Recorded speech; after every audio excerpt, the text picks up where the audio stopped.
toutes et à tous, je suis ravie de vous retrouver pour une nouvelle émission d'Art et Marché, l'émission qui vous ouvre les portes du marché de l'art. Alors que la semaine de l'art se clôture, nous échangeons avec Céline Moine, qui est directrice de la rédaction d'artprice.com. Nous dressons un bilan de cette semaine passée en le mettant en perspective avec le rapport d'Artprice qu'il vient de publier sur le marché de l'art contemporain et de l'art ultra contemporain. C'est parti, c'est Art et Marché.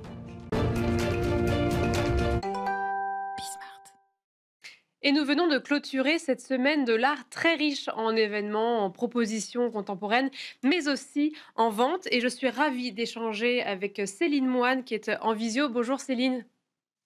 Bonjour Sybille. Alors vous êtes directrice de la rédaction d'Artprice et Artprice a publié juste avant cette semaine son rapport annuel concernant l'art contemporain et l'art ultra contemporain. Et donc avant de revenir sur ce bilan de cette semaine, revenons sur les grandes tendances qu'on décèle de ce rapport avec toujours, c'est vrai qu'on en parle souvent, cette tendance à un marché de contemporain qui s'ouvre à des prix plus bas, beaucoup de transactions mais des prix plus bas. Oui, ce qu'on remarque depuis quelques années, mais c'est vraiment un effet qui est manifeste depuis le post-Covid et l'accélération digitale des ventes, c'est que la base du marché, c'est-à-dire les œuvres abordables à moins de 5 000 dollars, sont de plus en plus demandées, sont de plus en plus vendues, et avec une croissance qui a doublé finalement en 5 ans depuis l'ère Covid. Il y a vraiment, de ce point de vue-là, du point de vue du flux de transactions, de la demande, du nombre d'œuvres contemporaines vendues aux enchères, un avant et un après Covid. Ça n'a plus rien à voir et c'est très, très encourageant dans le sens où cela nous indique qu'il y a de nouveaux collectionneurs qui arrivent sur le marché, généralement des jeunes gens, une nouvelle génération qui sont des millénials ou des générations Z. Et ces jeunes collectionneurs ne vont pas forcément en salle des ventes. Ils vont privilégier pour beaucoup le canal des ventes en ligne avec des lots pour se faire plaisir, pour découvrir, commencer leur collection, etc. Il y a vraiment quelque chose qui est plus de l'ordre de la curiosité et de l'achat plaisir que de l'achat patrimonial ou vraiment de l'acte de collectionneur sur ces achats-là. Mais c'est une vraie vitalité qui est très encourageante. Oui, parce que je le rappelle, donc ce rapport, il est vraiment basé sur les échanges, d'enchères, d'œuvres d'art à travers le monde. C'est bien cela? Exactement. Pour baliser un petit peu, nous, Artprice, nous sommes vraiment spécialistes, leaders mondiaux de l'information sur le marché de l'art des enchères. Et ce rapport concerne les artistes qui sont donc passés aux enchères, mais nés après 1945. Et la période étudiée, elle porte sur 12 mois, de l'été, c'est-à-dire de juillet 2024 à fin juin 2025. Donc on a 12 mois. Sur ces 12 mois, je vois que vous avez mis les chiffres clés à l'écran. Effectivement, on a un résultat mondial qui est à 1,44 milliard de dollars, mais ce résultat mondial, il n'est pas bon du tout par rapport à ce qu'on a connu. C'est-à-dire que sur nos 12 mois dans ce rapport, le volume d'affaires d'art contemporain aux enchères perd un quart de chiffre d'affaires par rapport à l'année précédente qui était déjà en baisse. En fait, pour être clair, depuis 3 ans, depuis l'effervescence post-Covid, le chiffre d'affaires mondial de l'art contemporain aux enchères ne cesse de baisser à tel point qu'on assiste au ralentissement le plus long qu'on n'ait jamais connu et qu'on revient un petit peu à des niveaux qui sont plutôt des niveaux d'il y a 15 ans, du début des années 2010. Donc, c'est vrai que ça, c'est un chiffre assez tendu, disons. Par contre, le niveau de réussite de vente, il reste stable, c'est-à-dire qu'il n'y a pas plus d'invendus. Oui, c'est ça, Et envoyé vers 65 là.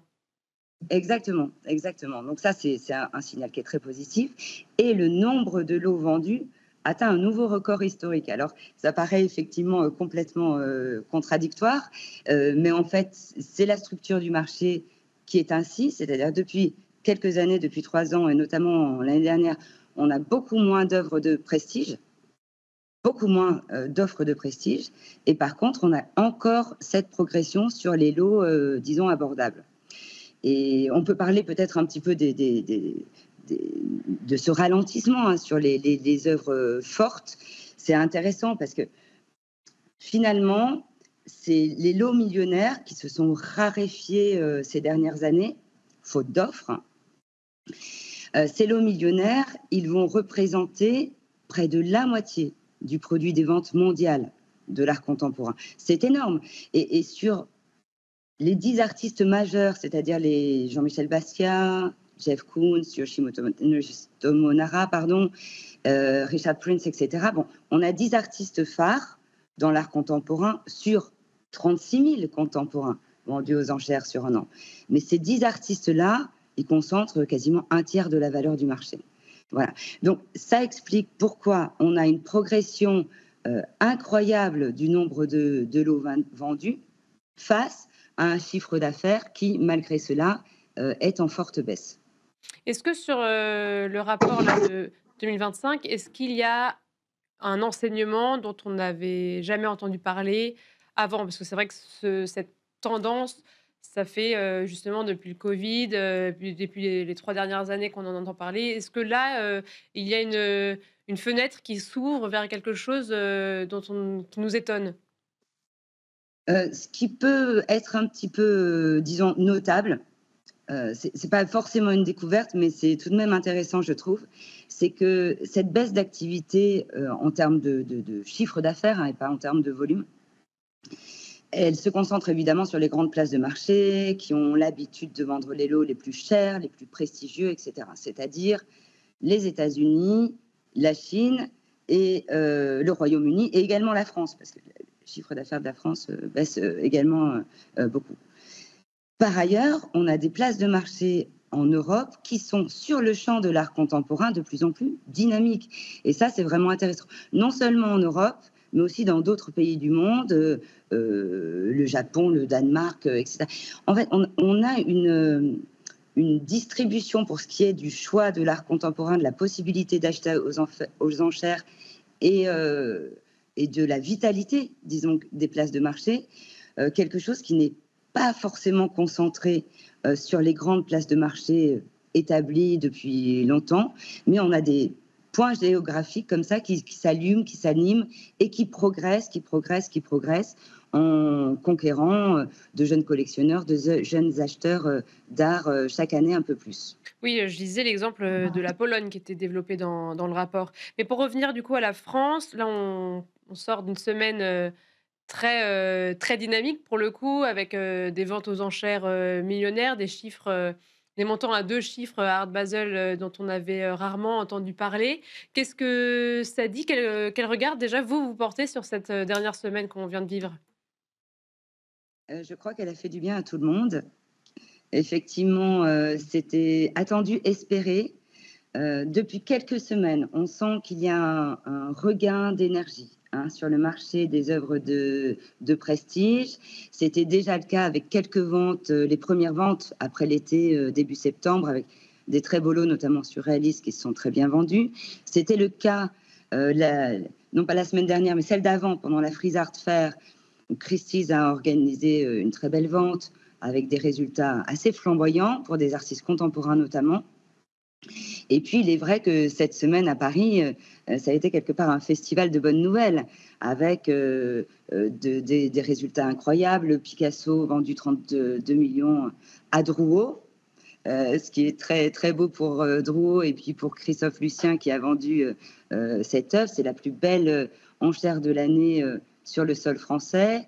Sotheby's, qui organise la plus belle session de vente pour Sotheby's Paris de son histoire, avec 89,7 millions, le Modigliani, Elvire, le portrait de Raymond Radi. On a eu le Klein aussi, le monochrome de Klein de 4 mètres, une œuvre majeure qui est un record aussi Oui, pour 18 notable. millions. Oui, pour 18 millions. Donc voilà, un faisceau de bonnes nouvelles, de Christie's, de Sotheby's, mais aussi du côté de Drouot, du côté de Art Basel. Effectivement, on a évoqué plusieurs ventes à 2 chiffres. Et oui, c'est un nouveau souffle. On sent que quelque chose, une nouvelle vitalité est revenue grâce vraiment à la qualité extraordinaire des œuvres qui ont été présentées la semaine dernière à Paris. Parce que j'ai regardé un petit peu et finalement, il n'y a pas eu plus de ventes aux enchères de fine art, c'est-à-dire d'art, euh, on va dire, tableaux, dessins, artistes référencés, pas plus de sessions à Paris la semaine dernière que celle d'avant. D'accord. Donc, ce n'est pas une multiplication des sessions, mais vraiment un condensé qualitatif sur cette semaine où les maisons de vente, les commissaires-priseurs profitent de cette attractivité de Paris avec tous ces salons, ces expositions et la concentration des acheteurs étrangers internationaux qui se réunissent ici pour proposer leur plus beau lot. Et là, on voit que la demande est là si la qualité est en face. C'est ça, donc ça veut dire que C'est hyper rassurant. l'enseignement de tout ça, c'est que c'est l'offre qui jusqu'à présent manquait et là peut-être que les acteurs du marché de l'art ont réussi à convaincre, les collectionneurs qui peut-être étaient un petit peu frileux à l'idée de proposer, certaines œuvres à ce moment-là, de, les disposer, au marché, pendant cette période, de la semaine de l'art. Oui, c'est ça, effectivement, ces derniers mois, pour ne pas dire ces dernières années, on sentait bien qu'il était difficile d'avoir des œuvres réellement de grand prestige, de voir arriver des œuvres de grand prestige sur le marché des enchères.